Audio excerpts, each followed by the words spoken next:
Welcome to the String Theory of the Unexplained. I'm your host, John Ventry, and today we're going to talk about the possession of Hitler, the demonic possession of Adolf Hitler. That's today's episode. So one of the quotes in the book by Hitler actually was, "There are two people in everyone." Now you think about it, you have the good and you have the evil. You have bad thoughts, you have good thoughts. There almost seems like the id and the ego. There's two people in everyone. So that was one of the quotes from his book.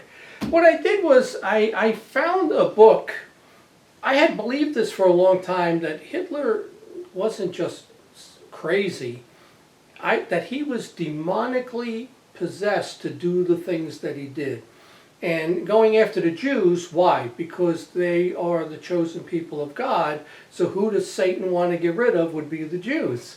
Because then it makes a lot of sense, and I've always believed that. So I started searching, and I found this book, The Spear of Destiny, the occult power behind the spear which pierced the side of Christ, and how Hitler inverted the force in a bid to conquer the world. So, and the spear can be used for good or evil. So that's it. And then I went a step further, besides the book, I went online and I found a replica of the Spear of Destiny. So I went and bought it. So that's the spear tip. Obviously a pole goes under here, but that's the spear tip. And in it is in the original that's in Austria in the museum, one of the nails from the crucifixion is wired into it. That's not shown on the replica though, but it's wired into it.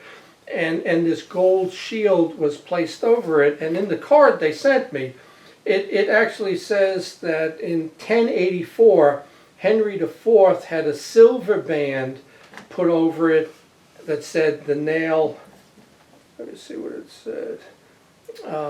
said the nail of our Lord. And then in 1350, Charles IV put a gold sleeve over it, over the silver one.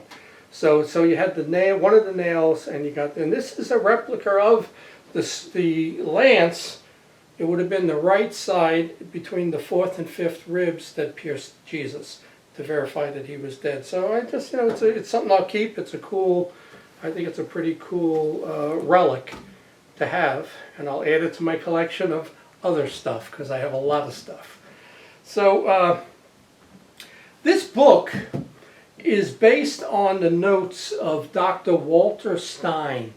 Walter Stein had met Hitler when Hitler was like 20 years old and stuck with him for about 10 years. It was like his best friend, like his autobiographer.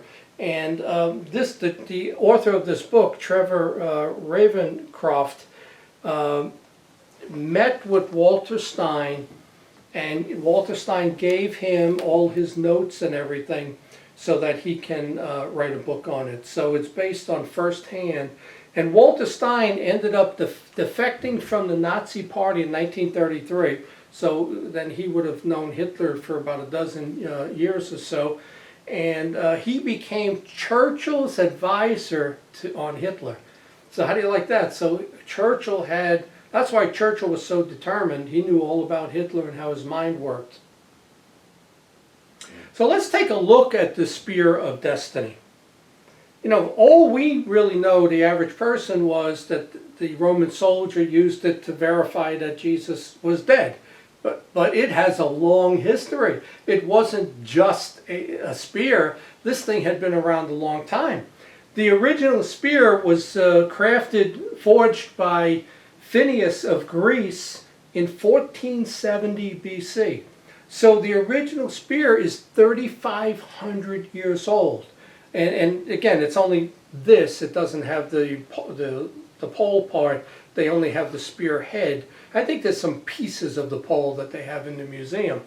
The actual spear was carried by Joshua at Jericho in 1450 BC. King Saul threw the spear at David at one point when he was frustrated with him. So you're going back, again, 3,000 years. When Herod, 2,000 years ago, he carried the spear when he ordered that all firstborn males be slain. He was carrying the spear when he said that. Constantine, Justinian, Charlemagne, along with 45 other emperors, carried the spear into battles. And they won, I won't say all of the battles, but the majority of battles, because these were the people that stayed in power for a long time. And there were a number of Germans, and I don't know German history, but Otto the Great, and then they named a bunch of other German, and I don't know who they are. I don't know German history, but they also had the spear, and that's how it ends up in Austria, is that the Germans had it last. And the spear can be used for good or evil. So that's a history behind it that we don't know. Also, the history of Cassius Longinus with the spear is different than the movie The Seventh Sign. So what really happened was the guy's name was Gaius Cassius, and what he did was he actually protected Jesus' body from being smashed. So the temple guard, the Hebrews, the temple guard, were going to break his bones and crush his skull, and that's what they did to the other two guys hanging on the right and left of Jesus. They went over and they broke his legs so that he'd make sure he's dead, and then they crushed his skull. So the prophecy, though, said of the Messiah that no bone will be broken. So what Cassius actually did was when he saw what they did to those two, he said, "Stop, you are not doing it to this man," because he believed this was the Messiah. And actually when he died, you had the sky go black and an earthquake and everything else. And he says, "I will prove he's dead." And he takes the spear of destiny, which they brought with them. He grabbed it and he took it and he pierced Jesus with it. But by doing that, he fulfilled the prophecy that this was the real Messiah. And actually, that starts Christianity. Because if they had broken his bones and smashed his skull, people would have said, that's not the real Messiah. That's not him. So, in a way, he started Christianity with that. Now, this Cassius Gaius is actually doesn't see too well. So when he pierces him, the blood and the water hits him, he gets his eyesight back. So now he goes from, being 400 to 20/20 vision. So he gets his eyesight back. And the high priests do break the bones of the other two people who were named Gestus and Dismas. They were the other two, and I never knew the names, and it was in the book. And Cassius becomes known as Longinus the Spearman, Cassius Longinus. And he's actually a saint. If you look him up, they made him a saint because he protected the body of Jesus. And in the movie The Seventh Sign, which is what I saw, they said, Cassius Longinus walks earth till the end of time for what he did to Jesus. That's not true. He's not Judas. He actually saves him and created Christianity. So, movies, sometimes you learn some history, and like everything else, sometimes it's just embellished, And then they took one of the nails from the cross and they inserted it into the spear and wired it in place. So let's talk about Hitler. Hitler was born in 1889. He lived to 56, 1945. And in his youth, he's from Vienna. He's not even from Germany. He lived in Vienna flop houses, and he never worked. He didn't work. He would do some stuff, but he really was not a worker.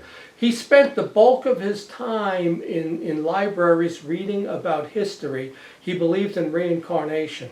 So what he said, and this is, some of this is from Mein Kampf, it's Hitler's own words. He beheld the spear at the Vienna Hofburg treasure house for the first time. And he said, "I entered as a boy, I left as an adult." And he went back and looked at it a number of times.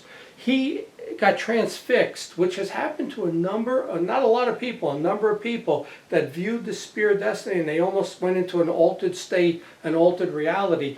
He said he saw a vision of his future destiny at that point, and in that hour it began.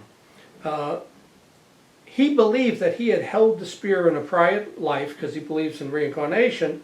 He believed his armies could not be defeated as long as he held the spear, and that was the belief from all those other emperors. But the problem was Hitler was incapable of doing anything good.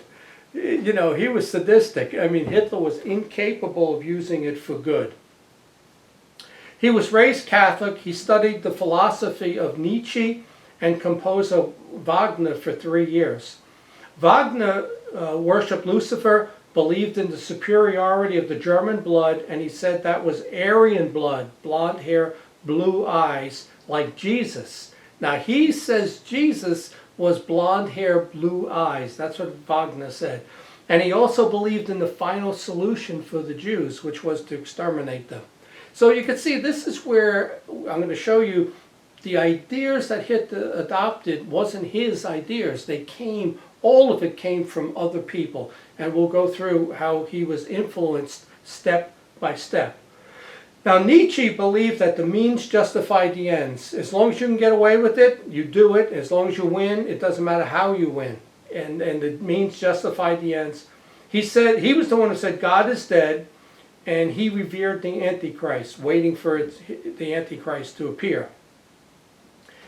Hitler saw Jesus' submission, allowing himself to die when he had powers to stop it. He saw that as a weakness. He said Christianity, turning the other cheek, is for weaklings. Hitler wanted power. He wanted strength. He said the World War I loss was a stab in the back by the Jews. He then went on to study Eastern and Theosophical New Age thought for higher consciousness, and the higher consciousness has a lot to play in what Hitler was doing and searching for. Even though he studied all of that, he saw Buddha as weak.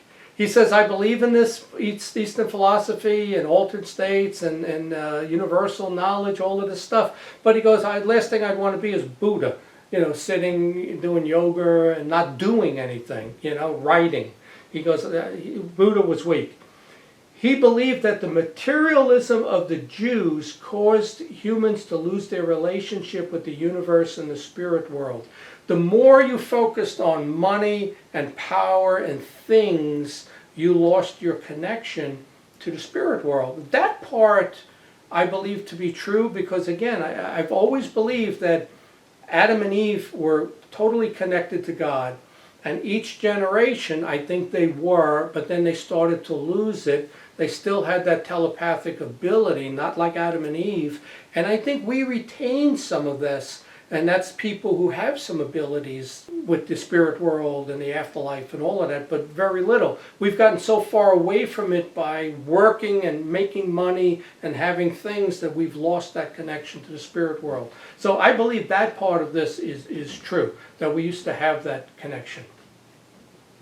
He saw a lot of strength in Nietzsche's Antichrist writings, because that was all about power and winning, He called Christianity, turning the other cheek, a blemish on mankind, like trying to tame a wild animal. So, being passive and Christian and turning the other cheek, that's like putting a lion in the zoo and he's tamed. That's not his nature. That's the way Hitler viewed it. Hitler believed leaders should crush their enemies, not just beat them, crush them.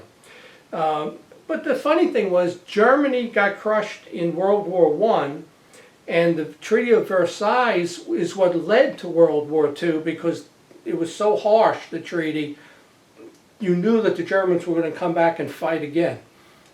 So he was wrong about that, because when we beat Germany, we didn't crush them, we rebuilt Germany, and that's an ally now. So we did the exact opposite in World War II, and that was what actually worked. In 1911, and I'm going to tell you all these people that influenced Hitler. 1911, Hitler meets a bookseller by the name of Ernst Precht, and he's an adept of the black arts. And there's a half a dozen of these people that Hitler got involved in with the occult and the black arts. And Hitler is also using drugs to experience higher consciousness, a lot like the Indians with peyote. And he really substitutes these drugs for any sort of morality. Precht then teaches Hitler astrology and alchemy. So Hitler gets the full 9 yards as far as the occult. And I don't think I've ever seen this discussed on any of the shows on Hitler, that this is what really influenced him, was the demonic. Peyote, which is really what he was using, has profound effects on schizophrenics. So Hitler was schizophrenic, and that's why he had a bad trip, is what he had. Hitler pursues drug-induced awareness towards his damnation. Instead of envisioning a Germanic hero that he would be, he's becoming the spirit of the Antichrist.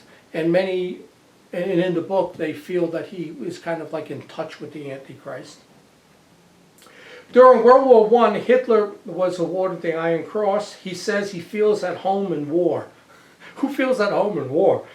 He was a runner, a messenger, which was the most dangerous job you could have, running to bring messages back and forth because the snipers would target them. But he survived. He would do this all the time, never got shot. And he survived. Matter of fact, a lot of the battles, 80% of the soldiers were killed, not Hitler. He survived. They got hit with mustard gas once and it blinded Hitler. And they actually put him in a mental ward, who knows what he was saying or whatever. And he said while he was blind in the hospital that he saw the relationship between man and the universe. So he had one of these out-of-body, altered state encounters of what the universe is about. But when he comes out of it and he's able to see again, he finds out that Germany had surrendered in World War I. So he's furious and he has no purpose now at this point. He becomes an intelligence officer.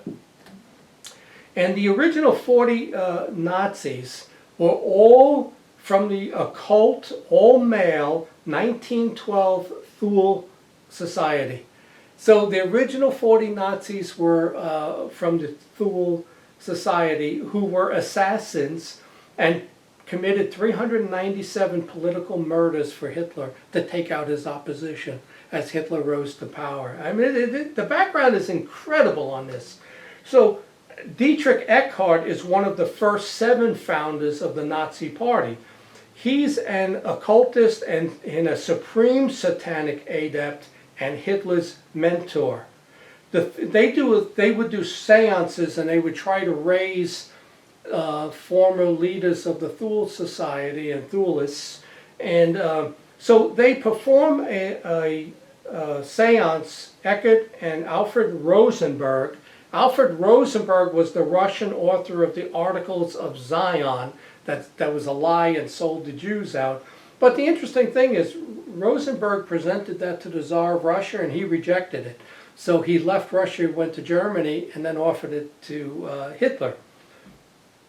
So they would perform these seances. One seance, they had this woman lay naked, and out of her vagina comes all this ectoplasmic heads, people, and they're speaking in foreign languages coming out of this lady. The people, well, anytime it's in foreign languages, that's a marker of the demonic. That's a sign of the demonic speaking in tongues. And that's what's happening. The Nazi people that are there are absolutely frozen. This is probably one of the scariest things that they have ever encountered. But Eckhart and Rosenberg speak to these figures, and the air becomes very heavy and stifling. Another thing happens that when there's a demonic entity in your presence, that type of environment is what you encounter. And the woman becomes translucent as she lays there in front of them. So all of this is demonic, markers of the demonic, which is why I've always felt that Hitler was demonically possessed. I've always said that, and I'm glad I found a book that agrees with it. Wagner's opera on the Holy Grail, Parsifal, was Hitler's path to consciousness and time. The knight Parsifal carried the spear and was the protector of the Holy Grail. Nietzsche and Wagner argued and they split over whether Jesus was a Jew or an Aryan. So they wanted Jesus to be blonde hair and blue eyes, and they split over that. That's what Wagner said. Wagner and Nietzsche said no, he was a Middle Eastern Jew. So the temptation of Hitler now occurs. And there were witnesses to this. That Stein, the author of the notes for the book, witnessed this. Hitler, again, because he would go there often, stood before the spear and made a vow to worship evil, and he fell into a trance, almost like The Exorcist, right? The air becomes stifling. Bystanders disappear from his view. He could only see this. They were still there. And a fearful spirit appeared, and and this is his words, I offered my soul.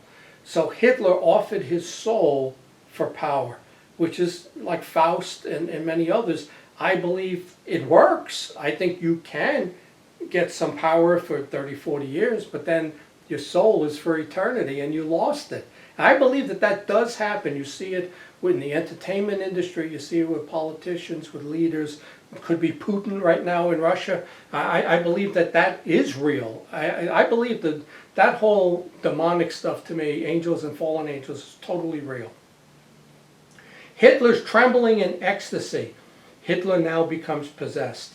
And he says, I move like a sleepwalker where providence dictates. So he's under demonic control at this point. And I believe that, always have. So Rosenberg is a Jew, and he presents Hitler with the Protocols of Zion. It's about a fake meeting in 1897 where Jews plan to take over the world. They now allow Rosenberg to join the Thule Society, even though he's Jewish, but they print copies worldwide, not just in Germany. His articles, Protocols of the Zion, is printed around the world, and now you got a worldwide hatred of Jews. He says that the Antichrist would be a Jew.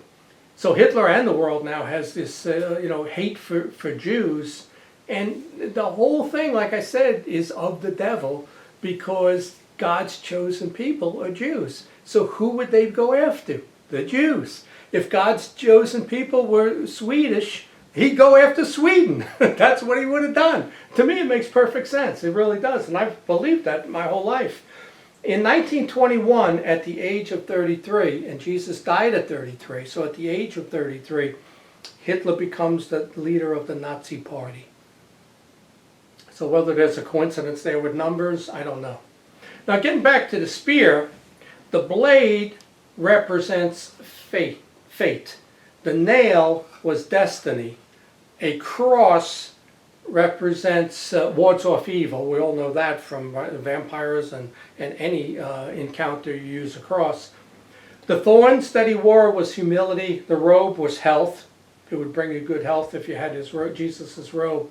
The chalice that he drank from is the death of your ego and materialism and the birth of your spirit. Western materialism cuts itself off from the spirit world. The physical world that we live in is an illusion. We're in like a great sleep by following evolution and materialism. That's all of the devil. Evolution is of the devil when you think about it, because what does science and evolution do? It counters creation and the first book of the Bible. So again, you see how this has been forced onto our thinking in public schools. And what does it really do? It's the opposite of creation and Genesis in the Bible. And I really see how this stuff comes together when I start looking at it. We're in a great sleep by following evolution and materialism. We have forgotten our spiritual origin, I agree with that, which then leads to war and greed. Hitler believed that his blitzkrieg was actually an act of mercy, because he was able to take over France so quickly, he saved a lot of lives. So he says, that was an act of mercy. That's a little bit of propaganda.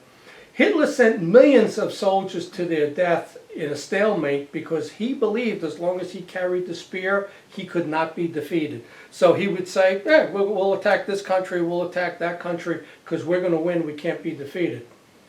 When he actually went to Vienna and took the spear and brought it back to Nuremberg where he kept it, that night in Vienna he arrested 70,000 Jews. It was almost like that Kristallnacht night. 70,000 Jews were arrested, and that's when he decided to attack Russia, and he said later, I'll attack the United States for world conquest, because he felt as long as he had this, he couldn't be defeated. Hitler said Eckhart is the most influential person on him, had the most influence. Eckhart was the master adept of the Thule. Eckhart initiates Hitler into ritual magic now, derived from Aleister Crowley. We know Aleister Crowley from his rituals. He conjured up Lamb, which was the first gray alien in 1918. And this ritual magic is made to communicate with the Antichrist. And he says humans are capable of anything. We can be godlike. That was another Nietzsche thing. We can be like gods. Hitler would be in contact with hidden forces when he spoke. He'd whip himself up into a frenzy. He was actually a great speaker, and it was almost hypnotic when people watched him because there was like something else talking through him.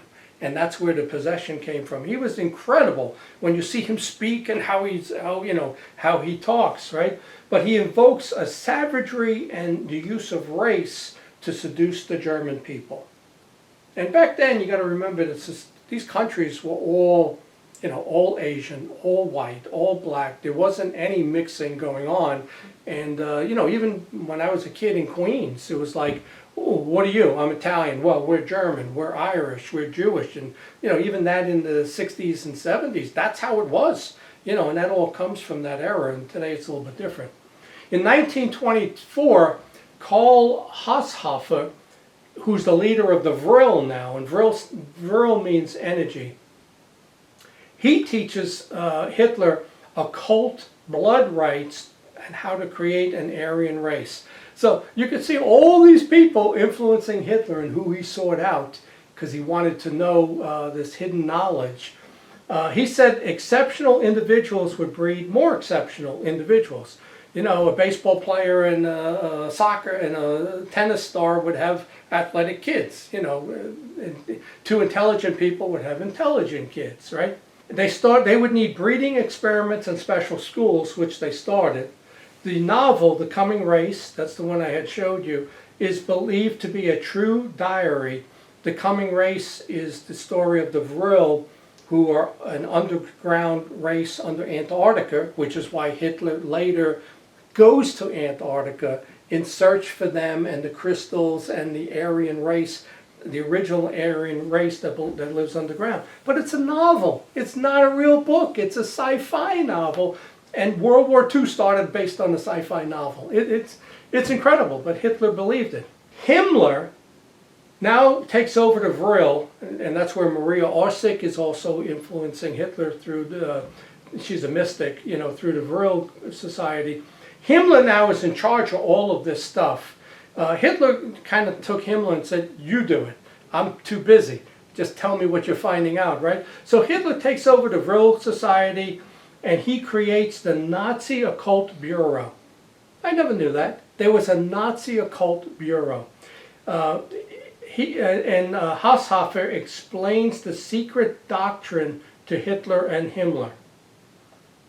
Hitler believes now he's on the threshold of having magical powers with the spear, that he's able to move through time, that his Aryans would be supermen from the breeding of blonde-haired, blue-eyed kids, and that lesser humans should be exterminated. But yet Hitler was not blonde-haired, blue-eyed. But that's what he believed, that there should only be these blonde-haired, blue-eyed supermen, which are Aryans. They'd use a lot of harsh discipline and training at these schools, and he was really creating a new legion for Lucifer. Now let's talk about the secret doctrine that Haushofer was teaching them. It dates back to Tibet in 8000 BC. It's the origin of the races and 7 sub-races of Atlantis.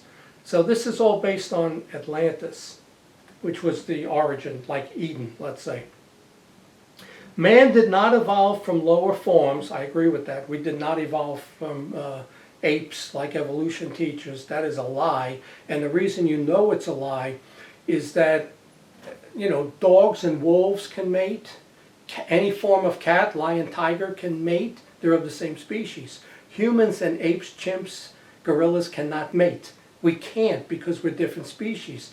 We have 46 chromosomes, they have 48. It's impossible. It doesn't work. So that blows a big hole in the whole evolution story. I've known that for a long time, but they don't teach that. They don't want you to know that. But I'm telling you, what happened was there were these spirit beings, like angels, that entered the Atlanteans and kind of molded them. So you were like a person, but you didn't have your looks, your mind yet. They would enter and mold you into these 7 different races. And they used a lot of symbols, and they used the symbol of the swastika. So that's where the swastika now comes from. And this is called the Akashic record of all past events. They can be viewed through the third eye, which is the pineal gland in your head, by raising your consciousness. And that's what Hitler was trying to do, to raise his consciousness, see the history of the world, the Akashic record. I had an NSA lady contact me years ago, 20-something years ago, and she would talk about this, the Akashic record, and all this stuff, and I had no idea what she was talking about. And she was the one that put me onto these human mummifications that were taking place, and she sent me 7 examples of it, people being found in trees, mummified, in trees. And I looked them up, and there they were. I found them. All 7 were true. Newspaper articles, mummified humans.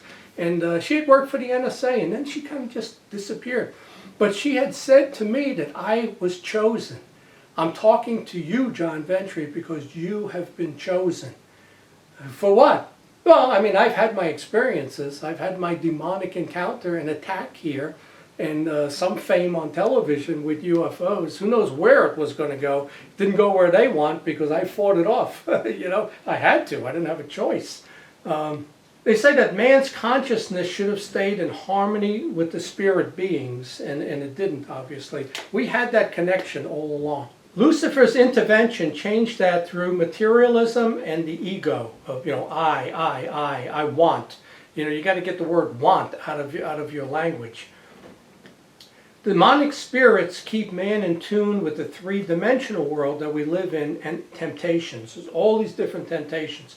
That comes from the devil. The loss of our we ended up with the loss of our spiritual origin, which was our connection to heaven and divinity.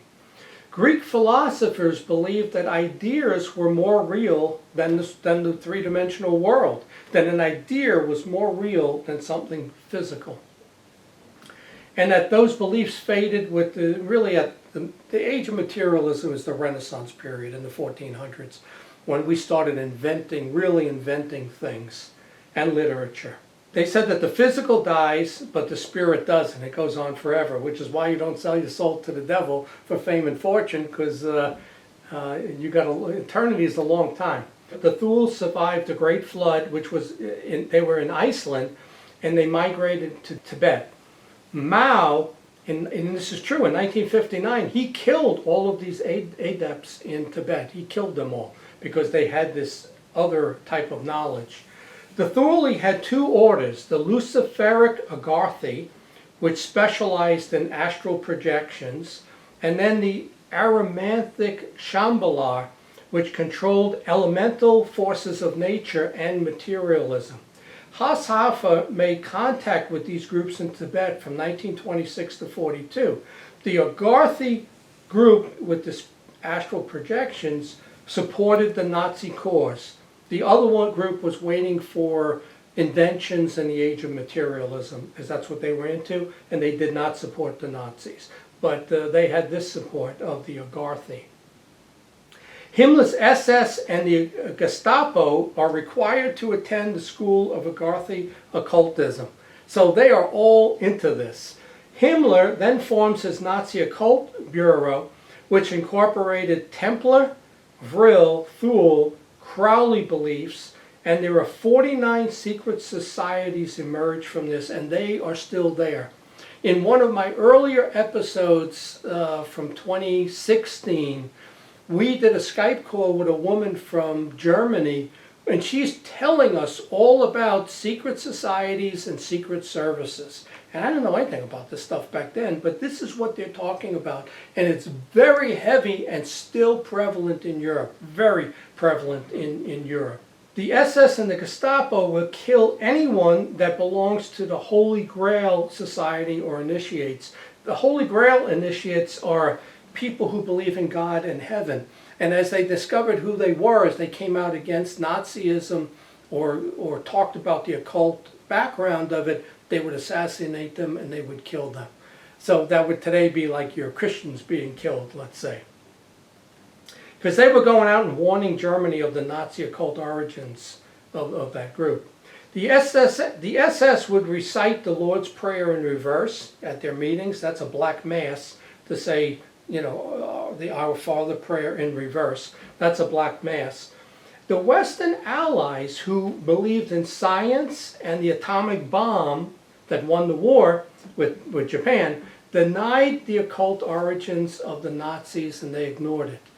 They knew of this, and they said, oh, we don't believe any of that because they believe strictly in science, and they ignored that background. I had read in a different book that 1945, Hitler was at a meeting at the Eagle's Nest with his leaders, and Hitler, he sees a demon, and he cowers in the corner like hiding and crying, "Don't you see it? Don't you see it? It's right there, it's right there." And the other generals are looking around and saying, "We don't see anything." He said he was seeing a demonic entity that only he could see. And this is really towards the end. Nobody else saw it. Now Himmler, let's talk about him a little bit. Himmler was born in 1900, so he was 11 years younger than Hitler. He lived to 45. Hitler lived to 56. He was way worse than Hitler. It was Himmler that was really the worst of the crew. This man had no soul.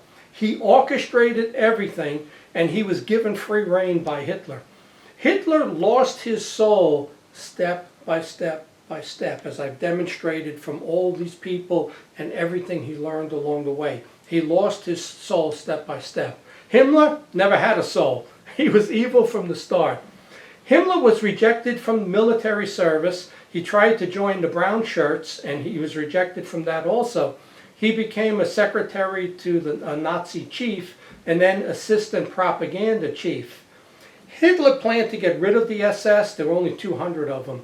So he put Himmler in charge of it. He says, "Here, you run the SS." But then Hitler had trouble with the brown shirts. There were 3 million brown shirts.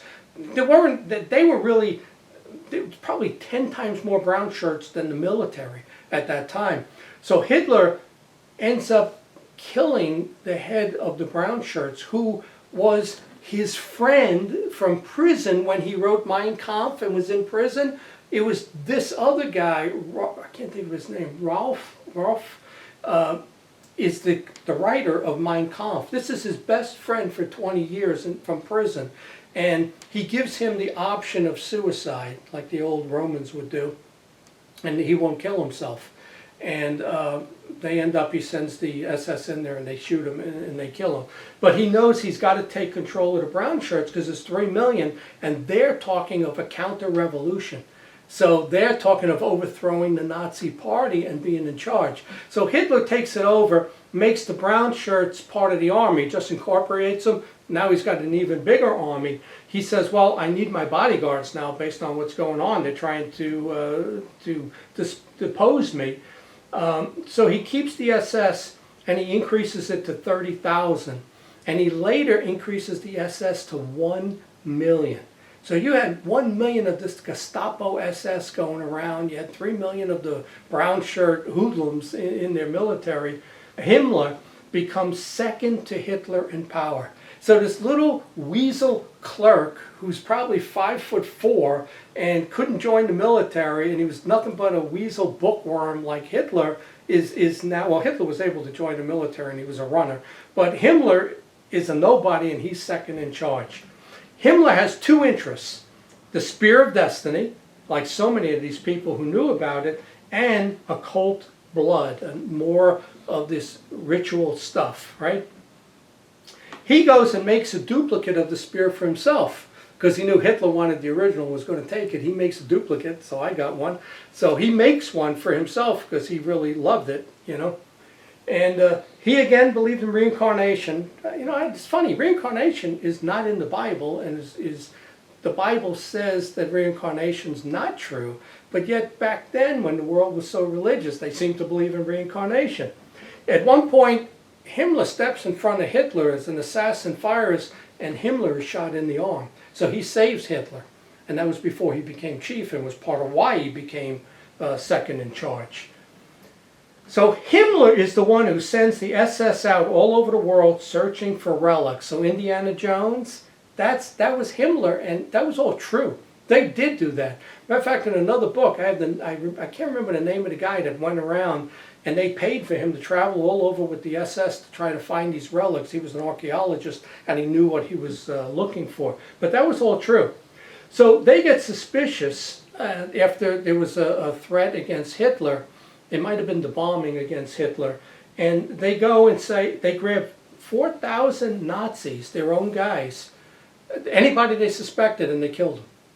4,000 of your own loyal followers, and they killed them, saying that they were traitors.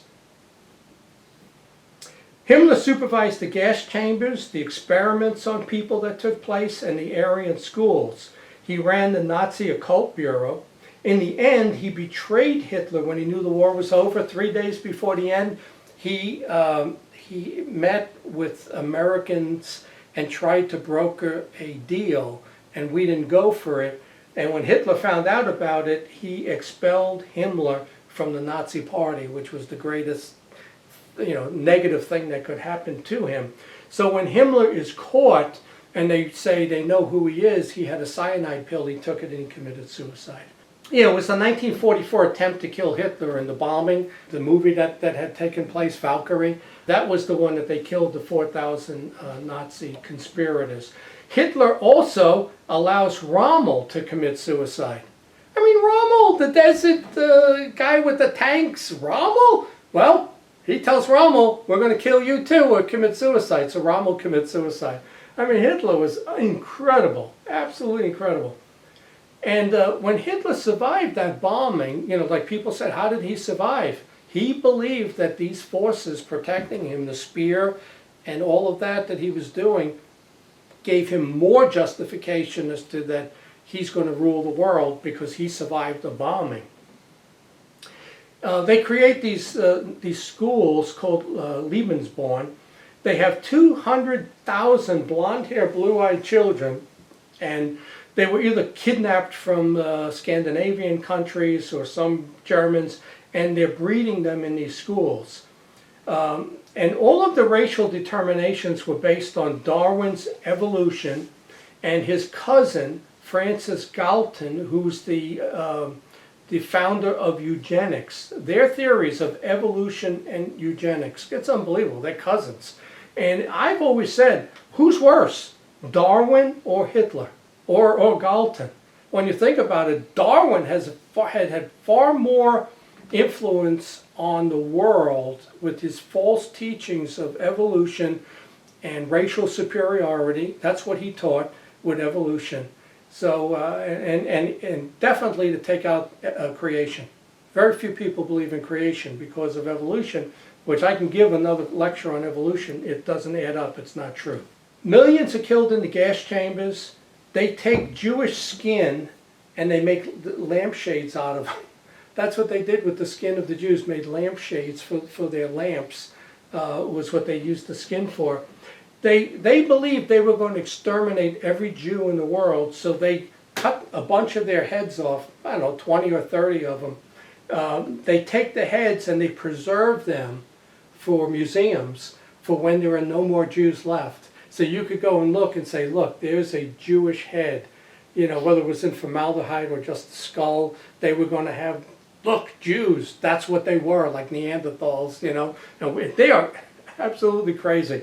And some of the stuff I had never, ever heard, So Hitler, in the end, ends up shooting himself through the mouth.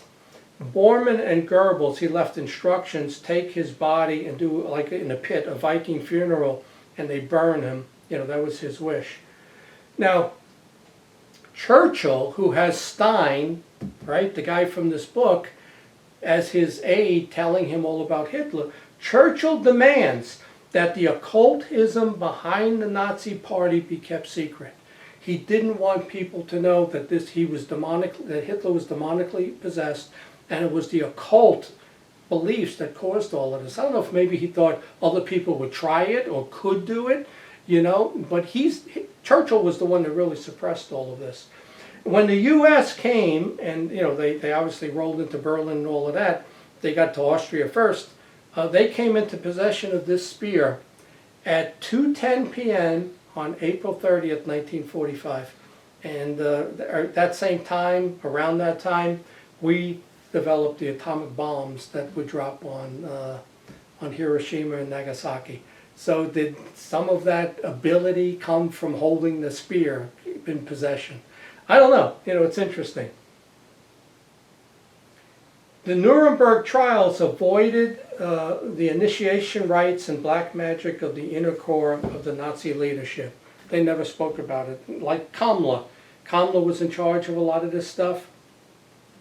He's mentioned one time because he flew to America and brought all of the secrets with him and gave it to us, which formed NASA and the space program, and I believe the Roswell crash was our technology. So General Patton's involved. He again believes in reincarnation, seems like they all do. He studies the Grail and the history of the spear, and he's absolutely intrigued by it because he's again another general that wants to have the spear to beat Russia, because he wanted to take on Russia at that point. Eisenhower returns the spear to Austria on January 3rd, 1946. It's free to view at the Hofburg Museum in Austria, and I think I'm going to go to Austria now. I want to see it. I want to see the real one in person. So Hitler, step by step, Hitler became possessed. And these are the people that influenced Hitler was the spear, Wagner, Nietzsche, Precht, Eckhart, Rosenberg, and Haushofer. Those were the people over about a 10-year period that influenced Hitler, taught him every black art, and he became demonically possessed and the leader that he became.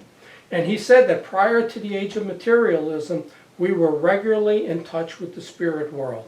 Now, if you look at the Bible, that type of divination of forbidden knowledge is real, but forbidden. It's absolutely forbidden in the Bible. The fact that they forbid it tells you it's real, because they're saying not to do it. In Deuteronomy, it lists divination among such evils as child sacrifice and casting spells. So you shouldn't be doing seances and ghost hunting and all of that stuff. In Leviticus, it says blatantly, do not practice divination or seek omens. So again, that's a confirmation of angels and fallen angels and that this is real. In 1221, Pope Honorius creates the Grimoire, which is a book of spells, the jinn, and black magic. So even back then, in 1221, you have this book put together by the church.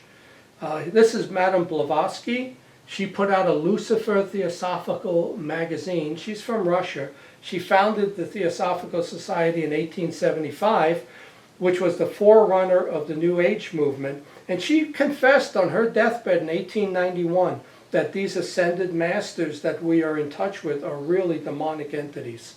Isn't that interesting? She realized it at the end.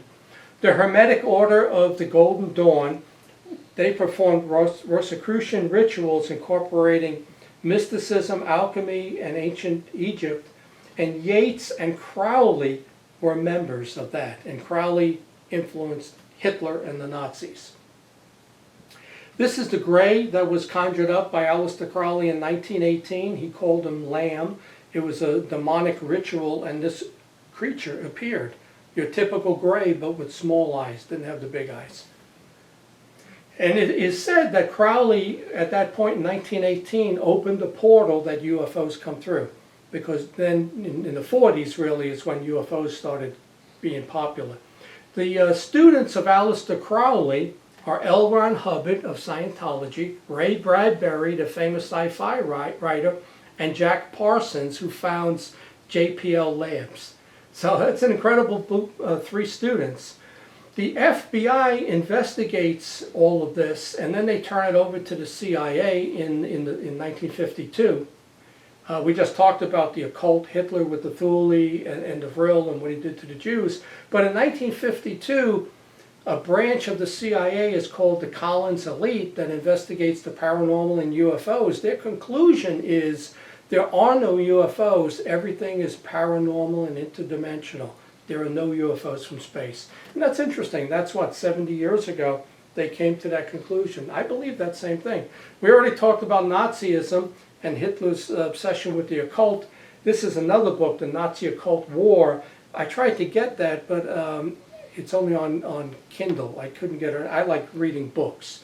So the Vril Society was really females. Maria Ossick was a mystic. She influenced Hitler. The Vril are those people that live in the Antarctic under Earth, the hollow Earth theory, And it's all based on a novel. All of it based on a novel from 1871. But remember, during World War II, we had the Foo Fighters. And what were they? Some sort of orbs that would fly around the planes as they were in dogfights. They were small orbs. They weren't big, maybe a little bigger than basketballs. And are they interdimensional? Are they spirits? Are they entities observing the carnage? And neither side knew. We thought they were German. The Germans said it's American technology. And when the war ended, we found out that neither one of us knew what it was. And we still don't know what they are when people see orbs go. You know, someone today, actually, this morning, asked me about orbs and thought that they were angels. I said, well, they could be angels or fallen angels. They could be spirits is what they are, and how they move, you know, as those orbs until they take a form. So, you know, the book The Day After Roswell came out with Philip Corso and Bill Burns, and I say it's not the day after Roswell, it's the day after Project Paperclip that we should be saying in 1945.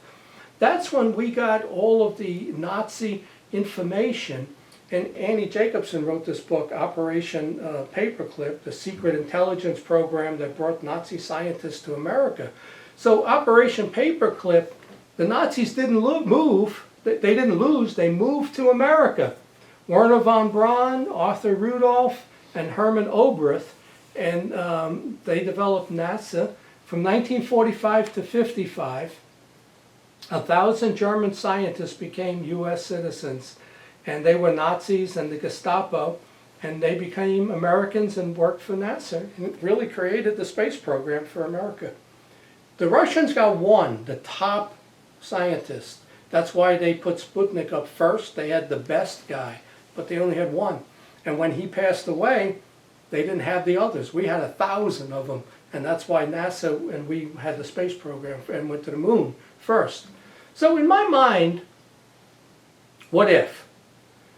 What if it was the Black Forest crash of a UFO which took place in 1936 and not Roswell? I've always said Roswell, even though it's just 2 years after we got all this Nazi technology, was an experimental flight by us in 1947. It could have been the same experimental flight that was seen by Kenneth Arnold. It could have all, and Roswell, could have been all the same. So Carl Sagan says, based on his statistics, that extraterrestrials would visit Earth every 10,000 years. I think he's wrong with that. The 1936 Black Forest crash in Freiburg led to Project Paperclip, which is all this back engineering, which then led to MK Ultra and the Collins Elite, the group that investigated UFOs and the paranormal. NASA and SETI are placebos for our secret space program. Just like today, you got the Pentagon, which is a placebo, the public view. The Navy is the private view and what's really going on. And then there was probably, has always been the Navy and not the Air Force. The Air Force was the public view. In 1973, I believe the 1973 abduction wave across the United States was real aliens. It lasted 6 weeks, like they had to get in and get out, and they only had 6 weeks to do it.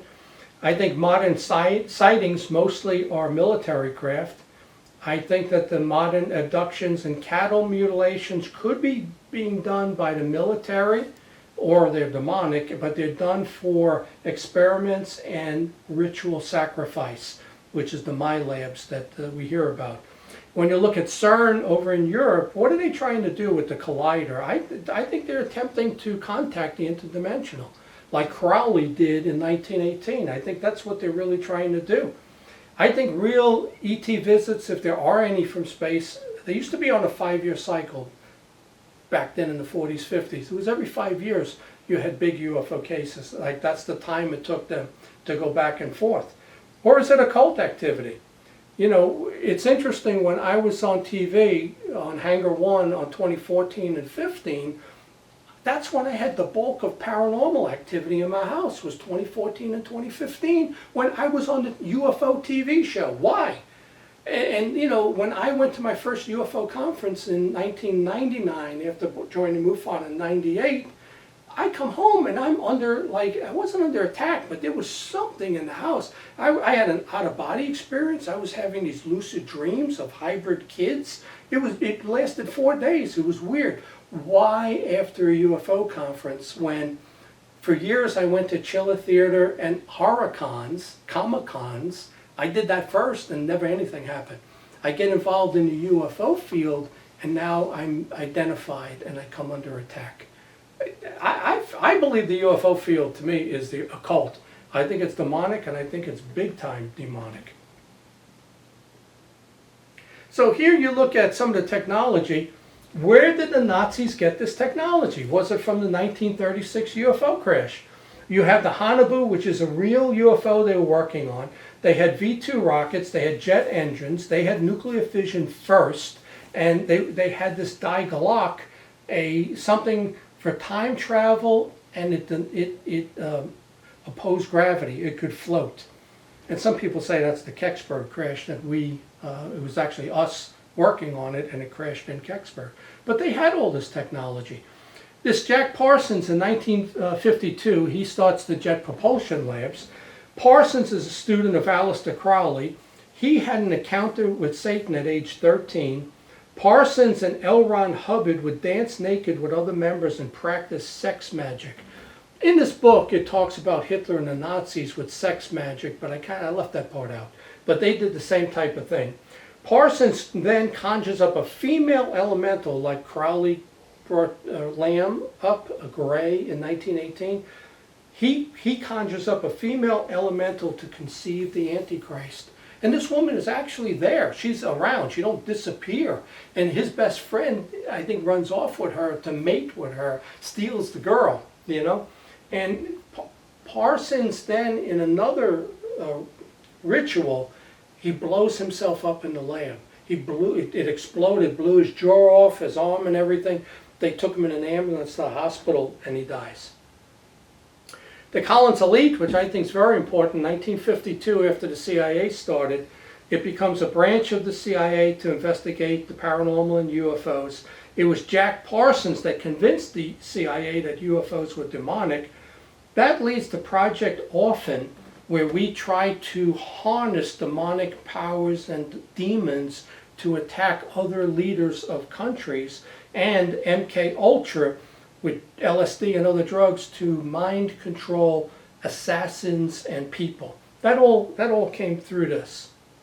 The Jason Society is the Eisenhower NSA version of the Collins Elite. They always have two. They don't have one branch doing something unless another branch is doing the same thing. Illuminati quest for the golden fleece of hidden knowledge and truth. Again, stuff you're not supposed to have access to. The NSA and Navy are secretive. The CIA and the Air Force are the public view. And today you got the Pentagon, which is public, and the Navy is still secretive, and you're never going to get disclosure. It's not going to happen. We have CERN, which is trying to open a portal, a dimension for time travel or contact. And I say, what if they try to change the past? If they're able to go back in time, they could plant a false writing of the Bible or Jesus. And I could see them doing that to discredit all of Christianity, and then people become more materialistic and demonic in their beliefs. Or when aliens show up, they now follow the alien and they ditch religion. I can see that really happening, you know. But at CERN, there's a statue out front of Shiva, the goddess of destruction. You know, she's got the four arms from India. And CERN is built on the Roman site of Apollyon, the gatekeeper to hell. I mean, why would you do that in those places? You could have built it anywhere. You could have built it in my backyard. Why do you pick those locations? In 2016, June 1st of 16, they should have done it on June 6th, 666. In Switzerland, they do the Gotthard Tunnel ceremony. They spend $9 million on a ritual to Baphomet, a demon. So, and here is, you could see the ritual that they performed. Now I see my cameraman, there are noises in this room, right? You heard him, say it. Mm-hmm. I heard it, yeah. Yeah. As we're doing this presentation, there are knocks and noises in this room. I'm telling you, they're not ever really gone. I just heard another one. I did too. They're not really gone. They're here. But they can't get me because I believe in God. I became a reborn Christian. In 1966, you have the Church of Satan. Anton LaVey founds the Church of Satan and writes the Satanic Bible. Demons are projections of our mind and personality. That's interesting. So do you, if you're thinking about it or researching it, do you bring them on? I don't know. I don't know. People have said that. But it happens to so many people, and they're not all thinking about it. Some of them have no involvement in it. The FBI investigated LaVey and concluded he was not involved in any crimes because they were saying people would disappear and it was the Church of Satan doing it. But today there's over 100,000 Americans they identify as Satanists. You know, maybe those are the progressives. That's my opinion.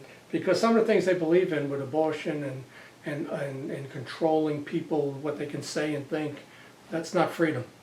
In 1969, Lynn Coteau of the Library of Congress, she was a librarian, she read every UFO article that was stored in the library and published a report for the Air Force of Scientific Research, the Air Force Office.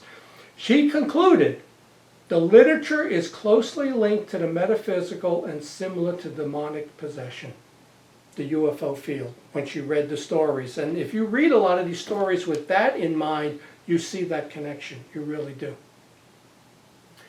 The Denver Airport, 1994, they put all kinds of occult pictures and symbolism through the airport, and they have this horse with red eyes, and there's a Freemason time capsule under the airport that's supposed to be open in 2094 for whatever disclosure that is.